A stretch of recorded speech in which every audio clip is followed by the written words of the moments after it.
우리는 지난 시간 마태복음과 마가복음에서 말하는 부활에 대한 다양한 의미에 대해서 살펴보았고, 오늘은 누가복음 공동체가 말하는 부활의 또 다른 의미를 살펴보도록 하겠습니다.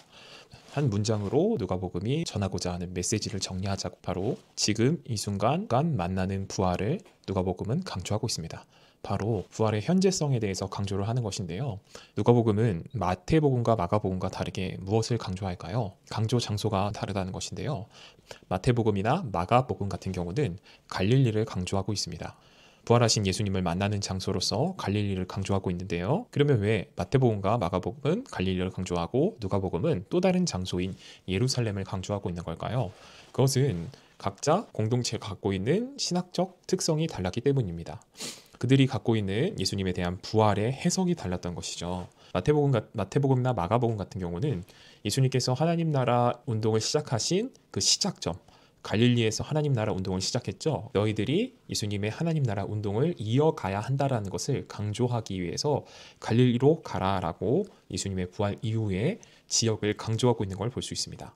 그러나 누가복음 같은 경우는 갈릴리보다는 예루살렘에 대해서 특별히 강조를 하는데요. 누가복음에서만 이 예루살렘에 대한 강조가 총 몇 번이 등장하냐면 4장에서만 총 예루살렘에 대한 횟수는 4회나 등장을 합니다.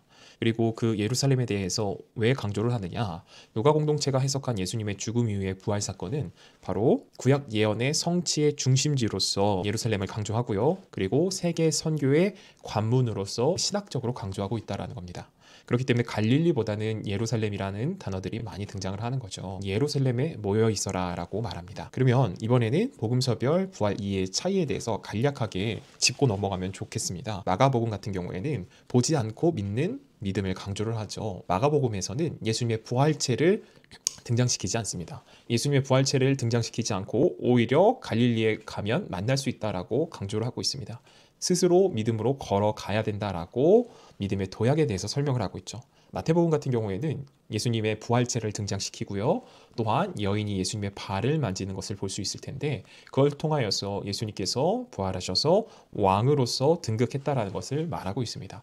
고대 사회에서 발 앞에 무릎을 꿇고 그를 경배하는 것은 왕이나 높은 자에게 하는 행위였고, 여성이 부활하신 예수님의 발을 만졌다라는 것은 마태복음의 신학의 특징 중 하나인 왕으로 오신 예수님을 더욱더 부각하는 모습으로서 마태는 기록하고 있죠. 이처럼 복음서별 부활 이해의 차이가 달랐고 그들이 갖고 있던 신학이 달랐음을 알 수 있습니다.